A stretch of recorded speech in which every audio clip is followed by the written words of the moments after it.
નમસ્તે દર્શક મિત્રો, આઈઆરજેપીસી ન્યૂઝનું હાર્દિક સ્વાગત છે। હું છું પ્રતિક જહાની મકવાના। તો સૌથી પહેલા નજીક શબ્દ મુખ્ય સમાચાર પર ભરૂચ જીઆઈડીસીની ગટરમાંથી માનવ અંગો મળી આવવાનો મામલો। મૃતક સચિન ચૌહાણ હોવાની ઓળખ। શૈલેન્દ્રસિંહ ચૌહાણ સામે હત્યાની ફરિયાદ। ચૈત્ર નવરાત્રિમાં મંદિરો ભક્તોથી ઉભરાયા। ત્રીજા નોરથી ઓસારા વિશ્વ શાંતિ મહાકાળી મંદિર ઉભરાયું। બ્રિટાનિયા કંપનીના કર્મચારીઓ 8 દિવસ બાદ પણ આંદોલન યથાવત। અનેક રાજકીય નેતાઓ પણ આંદોલનમાં જોડાયા। હેલ્મેટ 1 એપ્રિલથી ફરજિયાત। અનેક વાહન ચાલકો સામે દંડનીય કાર્યવાહી। ગુજરાત હાઈકોર્ટના આદેશ બાદ રાજ્યના પોલીસ વડા દ્વારા દરેક સરકારી કચેરીઓમાં હેલ્મેટ ફરજિયાત કરવામાં આવ્યું હતું। હવે ભરૂચ અને અંકલેશ્વર સહિત સમગ્ર જિલ્લામાં તથા ભરૂચ ટ્રાફિક પોલીસ દ્વારા સ્પેશિયલ હેલ્મેટ ડ્રાઈવ શરૂ કરવામાં આવી છે। આથી ભરૂચ અને અંકલેશ્વર શહેરમાં અન્ય સામાન્ય માટે હેલ્મેટ ફરજિયાત કરી દેવામાં આવ્યું છે। ભરૂચના જાડેશ્વર ચોકડી નજીક ભરૂચ જિલ્લા ટ્રાફિક પોલીસના પોલીસ ઇન્સ્પેક્ટર BL મહેરિયા સહિતના અધિકારીઓએ ચેકિંગ હાથ ધર્યું હતું। હેલ્મેટ ન પહેરનાર બાઇક ચાલકો સામે દંડનીય કાર્યવાહી કરવામાં આવી હતી। ભરૂચ જિલ્લા પોલીસ વડા મયુર ચાવડાના માર્ગદર્શન હેઠળ જિલ્લાના દરેક પોલીસ મથકની ટીમ દ્વારા 4 રસ્તા ઉપર ચેકિંગ હાથ ધરવામાં આવ્યું હતું અને હેલ્મેટ ન પહેરનાર 2 વ્હીલર વાહન ચાલકો સામે દંડનીય કાર્યવાહી કરવામાં આવી હતી। તો કેટલાય વાહન ચાલકો એપ્રિલ ફૂલ હોવાની વાત માની હેલ્મેટ વગર નીકળતા દંડાયા હતા। આજ રોજ ભરૂચ જિલ્લામાં જિલ્લા ટ્રાફિક દ્વારા અને સિટી ટ્રાફિક અંકલેશ્વર અને ભરૂચ દ્વારા કમ્પલસરી હેલ્મેટના જે નિયમનું પાલન કરાવવા માટે જે આજે અમે 4 રસ્તા પર ઉભેલા છે અને દરેક જે વ્યક્તિઓ હેલ્મેટ નથી પહેરતા 2 વ્હીલર ચલાવતા એમને દંડ ફટકારેલા છે। આ અભિયાન ચાલુ જ રહેશે। તમામ જનતાને રિક્વેસ્ટ છે કે 2 વ્હીલર ચલાવતા હેલ્મેટ પહેરો અને પોતાની સેફ્ટીનું ધ્યાન રાખો। જય હિન્દ।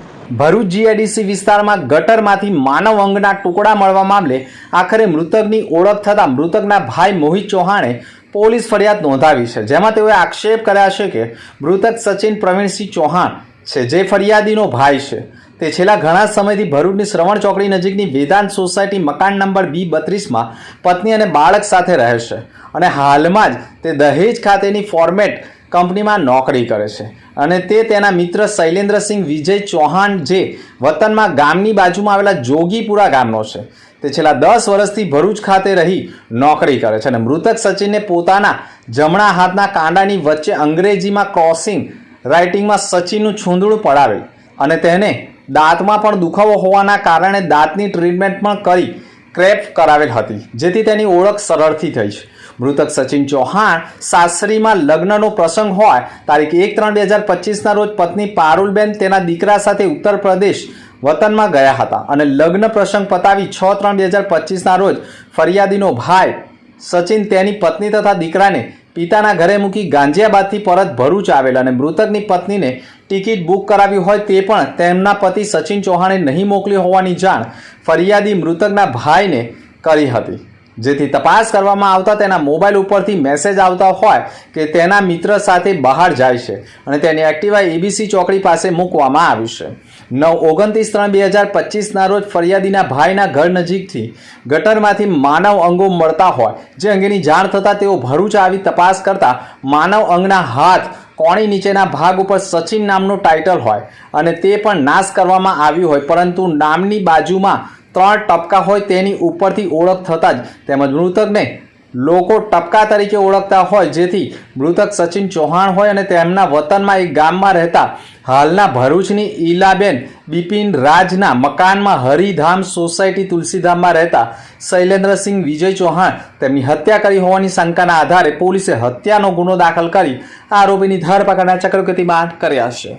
સંગીત કલા અને સાહિત્ય માટે કાર્યરત બ્રહ્માનંદ આર્ટ અને સોલ ફાઉન્ડેશન દ્વારા સંગીત મંચનું આયોજન કરવામાં આવ્યું હતું। ભરૂચની KJ Choksi public library auditorium hall ખાતે અંતઃસવર ઇન્સ્ટિટ્યૂટ ઓફ મ્યુઝિકના સહયોગથી બ્રહ્માનંદ આર્ટ અને સોલ ફાઉન્ડેશન દ્વારા સંગીત મંચનું આયોજન કરવામાં આવ્યું હતું, જેમાં મુંબઈના શાસ્ત્રીય ગાયક અનુરત્ન રાયની સાથે અમૃતસરના સિતાર વાદક ડોક્ટર સુમિત સિંહ પદ્મ, અમૃતસર તબલા સાથે જયેશ મકવાણાએ પણ હાર્મોનિયમ સંગતની સંગીત મંચ સાથે વિવિધ રાગ રાગિણીની રચનાઓ રજૂ કરી સંગીત મંચને સજાવી ઉપસ્થિત સંગીત રસિકોને તારબોળ કર્યા હતા. ભરૂચમાં જાડેશ્વર ભોલા વિસ્તારમાં નારાયણ વિદ્યાવિહાર, જય અંબે ઇન્ટરનેશનલ સ્કૂલ, નર્મદા વિદ્યાલય, શ્રવણ ચોકડી પાસેની શ્રવણ વિદ્યાલય તથા સ્ટેશન રોડ પરની રૂંગટા વિદ્યાલય ખાતે શિક્ષકો દ્વારા ધોરણ 10 અને 12ના વિદ્યાર્થીઓને પરીક્ષા બાદ કેવો અભ્યાસ કરવો જોઈએ અને તેનાથી શું ફાયદા થઈ શકે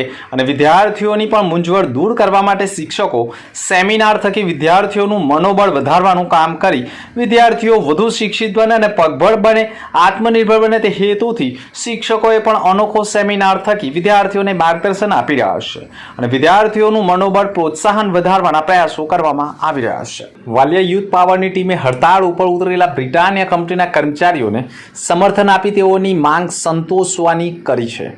છેલ્લા 8 દિવસથી ઝઘડિયા ઔદ્યોગિક વસાહતમાં આવેલા બ્રિટાનિયા કંપનીના કર્મચારીઓએ પગાર વધારા સહિત પડતર પ્રશ્નોને લઈ સોમવારથી જ હડતાલનું શસ્ત્ર ઉગામ્યું છે. સતત 8મા દિવસથી જ કર્મચારીઓ કંપનીના ગેટની બહાર હડતાલ ઉપર ઉતર્યા છે. આજે બપોરે 1 કલાકે વાલિયા યુથ પાવરના અધ્યક્ષ રજની વસાવા, વિનય વસાવા, વિજય વસાવા અને ઉમરવાડા ગામના આગેવાન ચિરાગ વસાવા સહિતના સભ્યો બ્રિટાનિયા કંપની ખાતે પહોંચ્યા હતા અને હડતાલ ઉપર ઉતરેલા કર્મચારીઓ સાથે વાતોઘાટો કરી તેઓની માંગ સ્વીકારવામાં નહીં આવે તો તેઓ આંદોલન સહભાગી બની ન્યાયની માંગ કરી હતી. તેઓ કહ્યું હતું કે કર્મચારીઓએ છેલ્લા 13 વર્ષથી નોકરી કરતા હોવા છતાં કંપની દ્વારા તેઓનું શોષણ થતું હોવાના આક્ષેપ સાથે ઘણા રાજકીય નેતાઓએ પણ આંદોલનને સમર્થન આપ્યું છે. જો કંપની દ્વારા આજે સાંજ સુધીમાં આ લોકોનો જે બેઝિક પગારની માંગણી છે, હું મીડિયાના માધ્યમથી જણાવી દઉં છું લેબર કોર્ટમાં, લેબર કમિશનરને કે કલેક્ટરશ્રીને કે આ લોકોની જે માંગણી છે કે અમને 11,700 અને બીજા 17,000 રૂપિયા અમને પગાર બેઝિક મળવો જોઈએ. આ વર્ષે એટલે 2025માં 10,000 રૂપિયા, 2026માં 3,500 રૂપિયા અને 2027માં ટોટલ 29,000 રૂપિયા 2027 સુધી આમનો પગાર થવો જોઈએ અને મેડિક્લેમ 2 લાખ રૂપિયા આપવામાં આવે છે. કંપની એક્ટમાં છે કે તમામ ફેમિલીને અંદર લેવા જોઈએ. ત્યારે આ લોકોના 1-2 બાળક અને પતિ પત્નીને આ લોકો ક્લેમ્પ આપે છે. ત્યારે મારી એ પણ માંગ છે કે મેડિક્લેમ એમને પૂરી ફેમિલીને મળવો જોઈએ. સાંજ સુધી જો આ લોકો નિર્ણય નહીં લે તો આવતીકાલથી આ કંપનીને સંપૂર્ણપણે તાળા મારી દેવામાં આવશે. ભરૂચ નેશનલ હાઈવે 48 થી 7 કિલોમીટરના અંતરે ઓસાડા ગામ આવેલું છે, જ્યાં વિશ્વ શાંતિ મહાકાળી મંદિર હજારો ભક્તો માટે આસ્થાનું કેન્દ્ર છે. આ મંદિર દર મંગળવારે દર્શન અર્થે ખુલ્લું મૂકવામાં આવે છે અને આ મંદિરે હજારો ભક્તો પગપાળા પણ દર્શન અર્થે આવતા હોય છે. ચૈત્ર નવરાત્રિના 3જા નોરતે મંગળવાર હોવાના કારણે સવારથી જ વિશ્વ શાંતિ મહાકાળી મંદિરે ભક્તોની લાંબી કતારો જોવા મળી હતી. સાથે મંદિરના પટાંગણ અને મંદિરના પ્રવેશ દ્વારથી બહાર સુધી ભક્તોની લાંબી લાઈનો લાગતા ભક્તોએ પણ દર્શન માટે કતારમાં જમાવ્યા હતા. વહેલી સવારથી દિવસ દરમિયાન સતત મોટી સંખ્યામાં ભક્તોએ વિશ્વ શાંતિ મહાકાળી માતાજીના દર્શન કર્યા હતા. નવરાત્રિમાં મંગળવાર સિવાય આમ તો આ મંદિર ખુલતું નથી, પરંતુ ચૈત્ર નવરાત્રિના 8મના દિવસે પણ વિશેષ ધાર્મિક કાર્યક્રમો માટે ખુલ્લું રહે છે અને 8મના દિવસે પણ ભક્તો મોટી સંખ્યામાં દર્શન અર્થે ઉમટી પડે છે. વિશ્વ શાંતિ મહાકાળી મંદિરમાં પૈસાને માન અપાતું નથી, ભક્તિને માન આપવામાં આવે છે અને એટલા માટે જ વિશ્વ શાંતિ મહાકાળી મંદિર ગુજરાતના ભક્તો માટે પણ આસ્થાનું કેન્દ્ર બની ચૂક્યું છે.